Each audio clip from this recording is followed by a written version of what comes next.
pagi, Bapak Ibu, Saudara Sobat Messenger, salam sejahtera untuk kita semua. Pagi hari ini kita mengucap syukur oleh anugerah Tuhan kita diberikan satu kesempatan bersama-sama belajar kebenaran firman Tuhan yang menjadi panduan dalam kehidupan kita sebagai anak-anak Allah. Mari kita berdoa sebelum kita belajar kebenaran firman Tuhan bersama-sama. Bapa kami dalam surga, sungguh kami mengucap syukur Engkau Allah yang setia, yang memelihara kehidupan kami hari demi hari, dan pagi hari ini setiap kami Sobat Messenger yang beribadah, kami sungguh memperoleh anugerah yang baru dan kami dapat mengawali hari kami dengan belajar kebenaran firman Tuhan di dalam Bread of Life.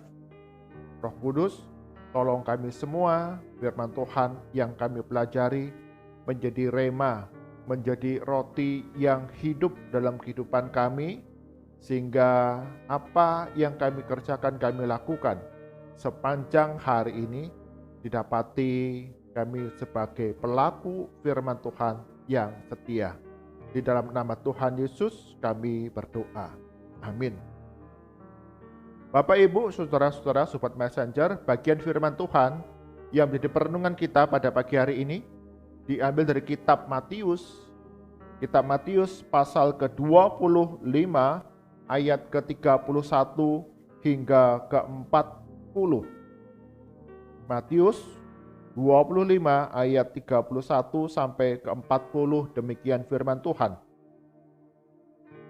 Apabila Anak Manusia datang dalam kemuliaannya dan semua malaikat bersama-sama dengan Dia, maka Ia akan bersemayam di atas tahta kemuliaannya. Lalu semua bangsa akan dikumpulkan di hadapannya, dan Ia akan memisahkan mereka seorang daripada seorang, seperti gembala memisahkan domba dari kambing. Dan Ia akan menempatkan domba-domba di sebelah kanannya dan kambing-kambing di sebelah kirinya. Dan raja itu akan berkata kepada mereka yang di sebelah kanannya, "Mari, hai kamu yang diberkati oleh Bapa-Ku, terimalah kerajaan yang telah disediakan bagimu sejak dunia dijadikan. Sebab ketika aku lapar, kamu memberi aku makan. Ketika aku haus, kamu memberi aku minum. Ketika aku seorang asing, kamu memberi aku tumpangan. Ketika aku telanjang, kamu memberi aku pakaian. Ketika aku sakit, kamu melawat aku. Ketika aku di dalam penjara, kamu mengunjungi aku." Maka orang-orang benar itu akan menjawab Dia, katanya, "Tuhan, bila manakah kami melihat Engkau lapar dan kami memberi Engkau makan, atau haus dan kami memberi Engkau minum? Bila manakah kami melihat Engkau sebagai orang asing dan kami memberi Engkau tumpangan, atau telanjang dan kami memberi Engkau pakaian? Bila manakah kami melihat Engkau sakit atau dalam penjara dan kami mengunjungi Engkau?" Dan raja itu akan menjawab mereka, "Aku berkata kepadamu, sesungguhnya segala sesuatu yang kamu lakukan untuk salah seorang dari saudaraku yang paling hina ini, kamu sudah melakukannya untuk aku." Amin. Demikian firman Tuhan. Yang berbahagia setiap kita yang membaca, merenungkan firman Tuhan siang dan malam, menyimpannya dalam hati dan melakukannya dalam kehidupan kita hari demi hari. Tema perenungan kita pagi hari ini adalah menjadi jalan keluar. Menjadi jalan keluar. Acap kali sebagian dari kita ketika melihat suatu masalah, kita kemudian mencari kesalahan orang lain.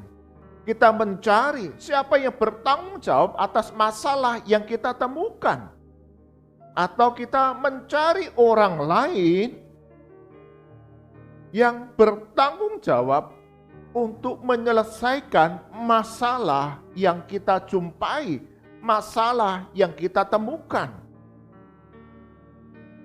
Kecenderungan kita justru adalah ketika menjumpai masalah, menemukan masalah adalah mencari kesalahan orang lain.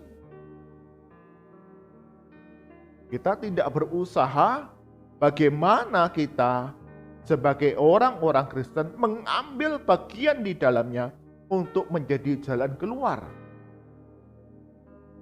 Bapak Ibu, saudara-saudara yang terkasih dalam Tuhan Yesus, Sobat Messenger, sama seperti Musa. Ketika Musa dipanggil oleh Allah untuk memimpin bangsa Israel keluar dari perbudakan di Mesir, Musa pun berdalih, "Aku tidak pandai berbicara. Siapakah aku ini? Biar orang lain yang melakukannya. Biarlah Tuhan memilih orang yang lain untuk memimpin bangsa Israel." Kecenderungan dari kita ketika menemukan masalah, kita kemudian menimpakan kepada orang lain supaya menyelesaikan, yang bertanggung jawab untuk membereskannya. Sementara bagian firman Tuhan yang kita baca pada pagi hari ini, Tuhan Yesus berbicara kepada para murid bahwa di dalam masa penghakiman nanti setiap manusia akan dihakimi. Mereka akan dipisahkan antara domba dan kambing. Domba-domba akan diletakkan di sebelah kanan, kambing sebelah kiri.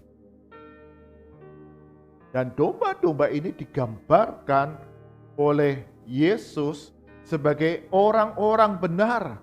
Orang-orang yang menaruh perhatian kepada orang yang lapar, orang yang haus, orang yang telanjang, orang asing atau orang yang di dalam penjara. Mereka memberikan pelayanan kepada mereka.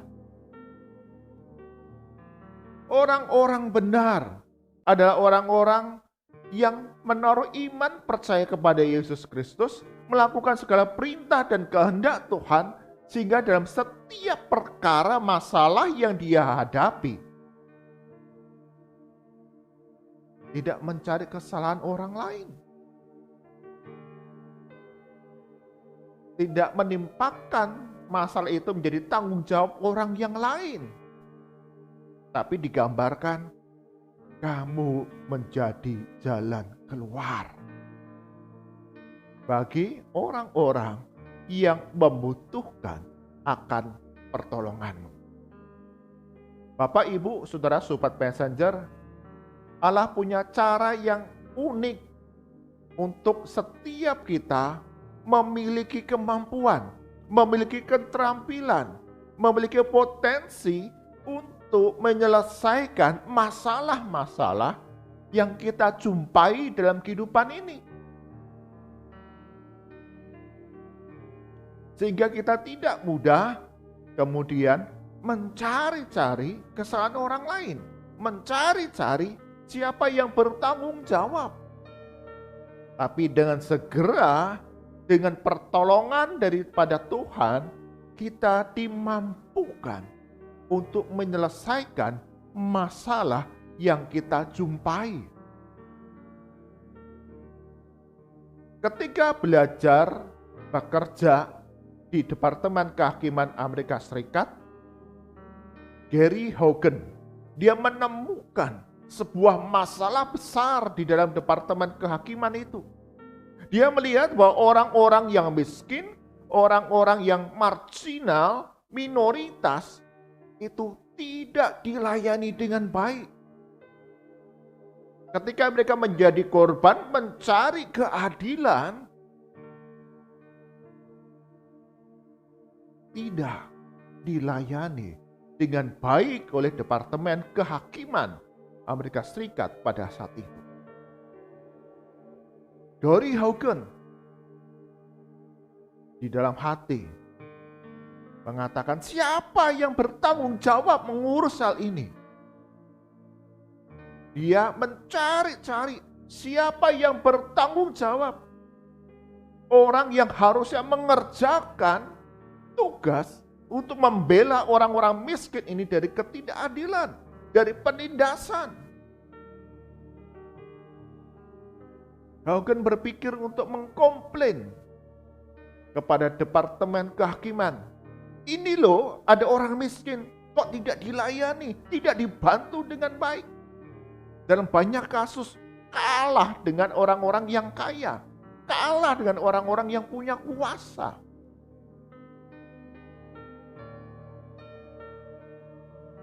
Gary Hogan menemukan ada satu masalah yang besar di dalam Departemen Kehakiman itu. Hogan ingin mencari siapa yang bersalah. Hogan ingin protes, komplain atas masalah yang ada. Namun kemudian Gary Hogan menyadari Allah memanggil dia untuk menjadi bagian menyelesaikan masalah yang dia temukan, masalah yang dia jumpai. Pada tahun 1997, Gary Hogan kemudian mendirikan sebuah lembaga bantuan hukum bagi orang-orang miskin, mereka yang mengalami menjadi korban tindak kekerasan, eksploitasi seksual, penindasan, ataupun ketidakadilan yang dialami. Memberikan bantuan dengan segenap hati, sehingga masalah yang dia jumpai, yang dia temukan, justru menyadarkan Hogan akan panggilannya untuk kemudian menjadi jalan keluar bagi orang-orang miskin yang mengalami ketidakadilan. Bapak, Ibu, Saudara, Sobat Messenger, ini menjadi satu tugas panggilan kita sebagai orang-orang benar. Apakah saat ini di antara Bapak, Ibu, Saudara-saudara, Sobat Messenger menemukan masalah yang ada di sekitar kehidupan kita? Jangan buru-buru untuk menyalahkan orang lain. Jangan buru-buru untuk melakukan komplain atas masalah yang kita hadapi, kita jumpai. Jangan buru-buru mencari siapa yang bertanggung jawab untuk menyelesaikan masalah ini. Allah mungkin memanggil Bapak, Ibu, saudara-saudara untuk menjadi jalan keluar bagi orang-orang yang membutuhkan pertolongan kita. Amin. Mari kita berdoa.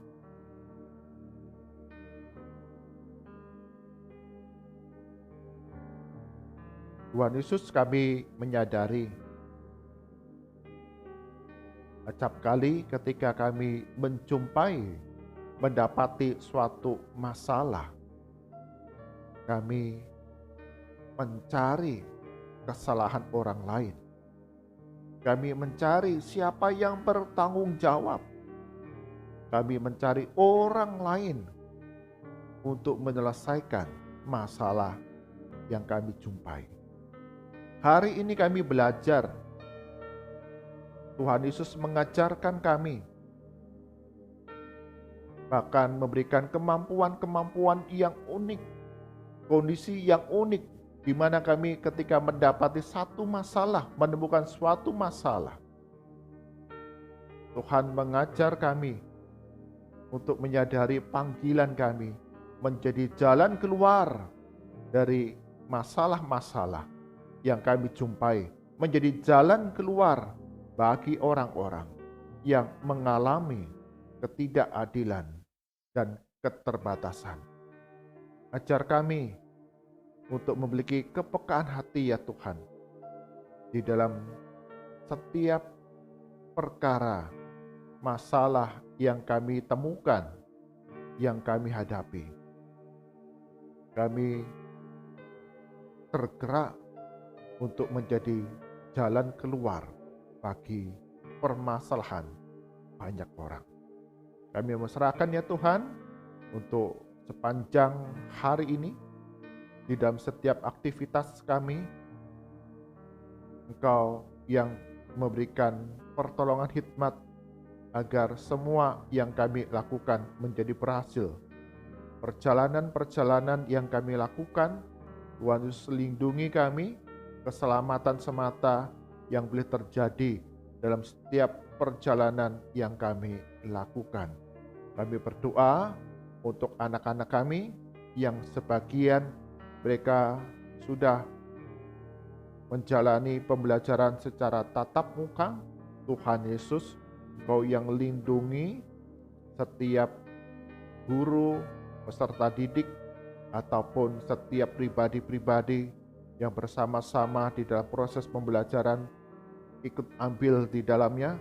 Lindungi, jagai, sehingga tidak terpapar oleh virus COVID-19, dan setiap proses pembelajaran dapat berjalan dengan baik, dan itu boleh memberkati setiap anak-anak.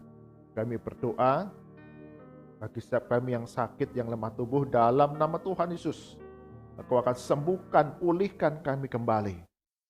Bagi kami yang ada dalam kedukaan, kesedihan, kebimbangan, kesepian, sungguh Tuhan Yesus memberikan penghiburan yang sejati di dalam hati kami melalui doa dan puji-pujian rohani yang memberikan semangat yang baru bagi setiap kami. Bagi kami yang berbeban berat di dalam berbagai perkara yang kami hadapi di dalam hidup ini, usaha pekerjaan kami, permasalahan di dalam rumah tangga, keluarga kami, Tuhan Yesus berikan hikmat, kasih, pengampunan, penerimaan untuk kami dapat melaluinya dengan pertolongan daripada Tuhan. Ada pemulihan yang boleh kami alami. Kami berdoa ya Tuhan untuk setiap warga negara Indonesia. Kami memiliki hak dan tanggung jawab. Ajar kami untuk melaksanakan kewajiban kami dengan sepenuh hati di tengah situasi negara kami yang tidak menentu ini. Kami tidak hidup seorang diri, tetapi diajar di tengah keberagaman kemajemukan bangsa dan negara kami Indonesia ini. Setiap warga negara boleh hidup saling mengasihi satu dengan yang lain, sikap menghargai satu dengan yang lain, dan aparat pemerintah, keamanan dan hukum turut serta untuk menjaga situasi yang kondusif, aman, nyaman dan damai, sehingga setiap warga negara kami dapat melakukan segala usaha pekerjaan kami, aktivitas kami, studi kami, bahkan ibadah kami dengan leluasa, dan suasana damai ini terus tercipta di tengah kami, negara Indonesia. Kami berdoa untuk orang-orang Kristen, mereka yang duduk dalam pemerintahan. Tuhan berkati mereka semua, ada hikmat yang Engkau berikan sehingga boleh mendorong kebijakan-kebijakan yang diambil oleh pemerintah ataupun tindakan-tindakan yang dilakukan oleh pemerintah baik pusat hingga daerah.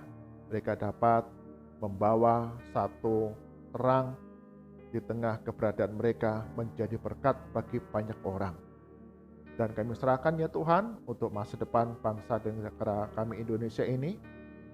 Senantiasa Tuhan Kau yang berkarya di tengah pengendalian virus COVID-19, terus Engkau bercampur tangan, tetap terkendali, dan saat ini terus melandai. Itu semua karena anugerah Tuhan, dan Engkau berkati ada kesejahteraan yang semakin meningkat di tengah bangsa dan negara kami ini dengan berbagai proyek pembangunan yang sedang dan telah dilaksanakan. Mari angkatan kita Arahkan hati kita kepada Tuhan dan kita terima berkat daripadanya. Kasih karunia dan damai sejahtera dari Tuhan kita Yesus Kristus, kasih pemeliharaan yang sempurna dari Allah Bapa, serta persekutuan penghiburan dari Roh Kudus senantiasa menyertai langkah kehidupan kita hari demi hari, untuk kita dipanggil menjadi jalan keluar bagi banyak orang dengan pertolongan dari Tuhan Yesus dari sekarang sampai selama-lamanya. Amin. Bapak, Ibu, saudara-saudara, Sobat Messenger, setiap kita dipanggil untuk menjadi jalan keluar bagi setiap pergumulan-pergumulan yang dialami oleh orang-orang di sekitar kita, sehingga mereka boleh melihat kasih Kristus yang nyata di dalam kehidupan anak-anak Tuhan. Tuhan Yesus berkati kita semua. Amin.